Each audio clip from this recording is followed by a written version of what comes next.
بسم اللہ والصلاۃ والسلام علی رسول اللہ صلی اللہ علیہ وسلم۔ سورہ الحج آیات 19 تا 37 لیے دورہ قرآن کے اس پروگرام میں حاضر خدمت ہیں۔ ارشاد باری تعالیٰ ہے، اعوذ باللہ من الشیطان الرجیم، بسم اللہ الرحمن الرحیم۔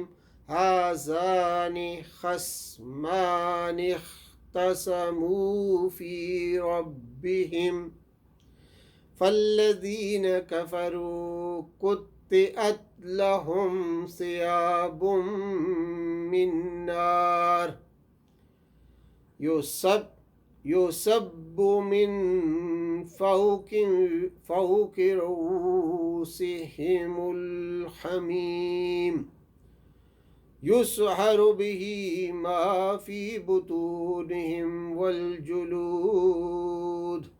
صدق اللہ العظیم۔ اس سے پہلے کفار کے مختلف گروہوں کا ذکر فرمایا گیا تھا، جیسے یہود، نصارہ، صابئین، مجوسی، مشرکین وغیرہ، ان سب کو ایک فریق قرار دیا گیا۔ یہاں اللہ کے بارے میں جھگڑا کرنے والے تمام گروہوں کو ان کی کثرت کے باوجود دو فریقوں میں تقسیم کیا گیا ہے، ایک مومنین اور دوسرے کفار۔ ایک مومنین اور دوسرے کفار کا گروہ، دو گروہوں میں۔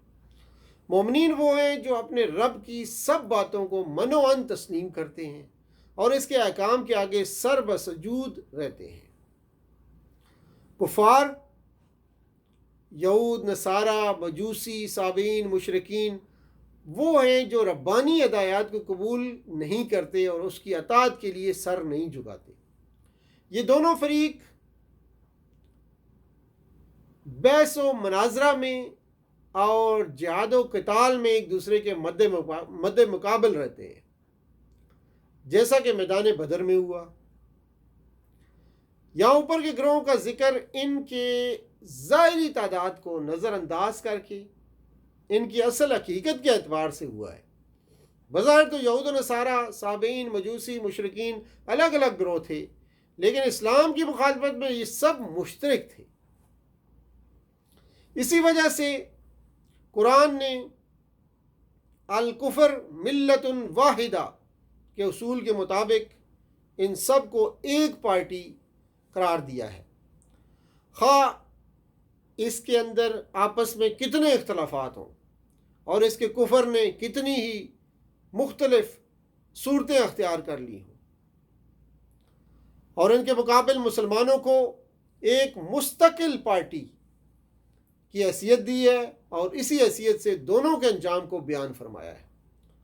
سیاق عبارت صاف بتا رہا ہے کہ اس سے مراد ایمان اور کفر کی اس نزاع عام کے فریقین ہیں جو ابتدا سے چلی آ رہی ہیں اور قیامت تک جاری رہے گی۔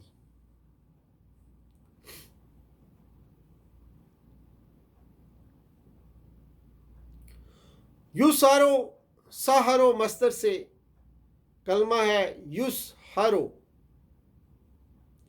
جس کے معنی ہیں پگھلانا اور گل جانا، یعنی جس سے ان کی کھالیں ہی نہیں پیٹ کے اندر کے حصے بھی گل جائیں گے۔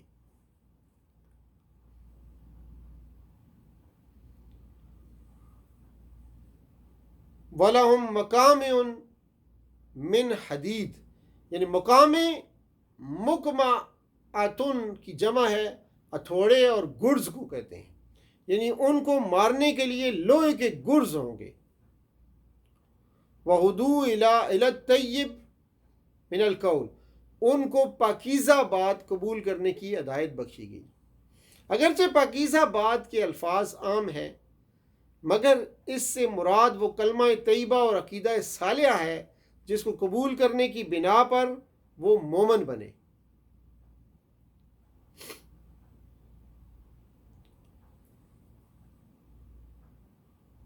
یہاں مسجد حرام سے مراد پورا حرم مکہ ہے، اس لیے کہ خود اسی آیت میں مشرکین مکہ کو جس چیز پر ملامت کی گئی ہے وہ مسلمانوں کے حج میں مانے ہونا ہے، حج میں مانے ہونا ہے، اور ان کے اس فعل کو یہ کہہ کر رد کر دیا گیا کہ وہاں سب کے حقوق برابر ہیں۔ اب یہ ظاہر ہے کہ حج صرف مسجد ہی میں نہیں ہوتا بلکہ صفا مروہ سے لے کر منا، مزدلفہ، عرفات سب مناسک حج کے مقامات ہیں۔ لہذا مسجد حرام میں مساوات کو صرف مسجد میں مساوات تک محدود نہیں قرار دیا جا سکتا، بلکہ یہ حرم مکہ میں مساوات ہے۔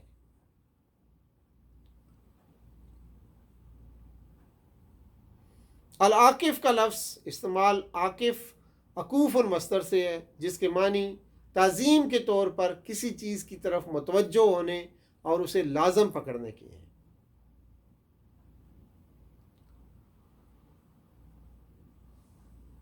والباد بداوت المصدر سے ہے، جس کے معنی صحرا میں اقامت اختیار کرنے کے ہیں، جس میں مقامی باشندوں اور باہر سے آنے والوں کے حقوق برابر ہیں۔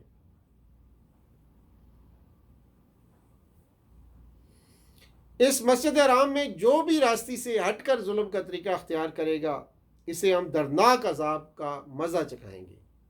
یہاں حالات سے مراد ہر وہ فعل ہے جو راستے سے ہٹا ہوا ہو اور ظلم کی تعریف میں آتا ہو، نہ کہ کوئی خاص فعل ہے۔ اس طرح کے افعال اگرچہ ہر حال میں گناہ ہیں، مگر حرم میں ان کا ارتکاب زیادہ شدید گناہ ہے، حتیٰ کہ مفسرین نے بلا ضرورت قسم کھانے تک کو الحاد فی الحرم میں شمار کیا ہے اور اس آیت کا مصداق ٹھہرایا ہے۔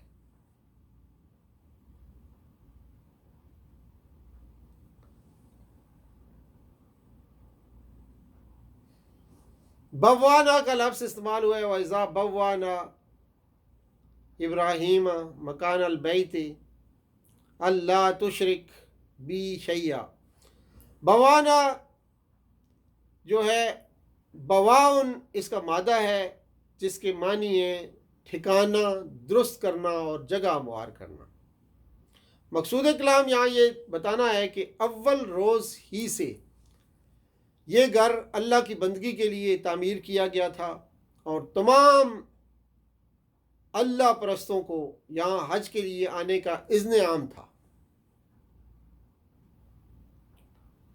یاتوک رجالا وعلی کل دامر یاتین من کل فج عمیق۔ رجالا راجل کی جمع ہے پیادہ چلنے والے، دامر اس اونٹنی یا اونٹ یا گھوڑے کو کہتے ہیں جو طول سفر سے لاغر ہو گیا ہو، یعنی ہر طرح کی دبلی سواریوں پر۔ فجن عمیق، فجن دو پہاڑوں کے درمیان کی کشادہ جگہ کو کہا جاتا ہے، وسیع راستہ کو کہتے ہیں۔ عمیق امکن سے ہے، جس کے معنی اس گہرائی کے ہیں جو نیچے کی طرف ہو، لیکن جب اس کا استعمال راستے کے لیے ہو تو اس کے معنی دور دراز راستے کے ہوتے ہیں۔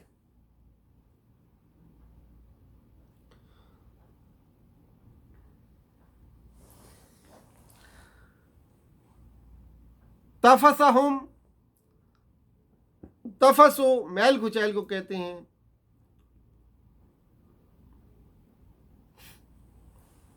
آزاد اور قدیم گھر، یہاں اس سے مراد بیت اللہ شریف ہے، بالبیت العتیق کی بات جو آئی، اور چاہے کہ آزاد اور قدیم گھر کا طواف کریں، والے یطوفوا بالبیت العتیق۔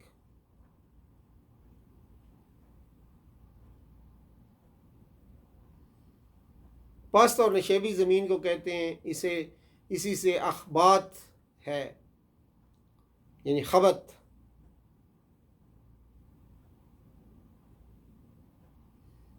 جس کے معنی تذلل اور تواضع کے اظہار کے ہیں،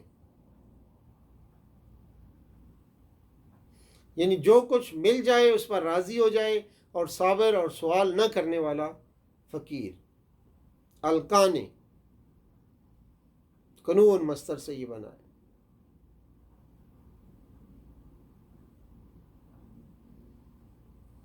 اس کے بعد ہے آتا ہے جی المغتر، اعترارن سے، المحتر جو ہے اعترارن سے بنا ہے مصدر سے، جس کے معنی ہے بھیک مانگنے والا، اور خصوصاً اس فقیر کو کہا جاتا ہے جو مانگنے پر اصرار کرے۔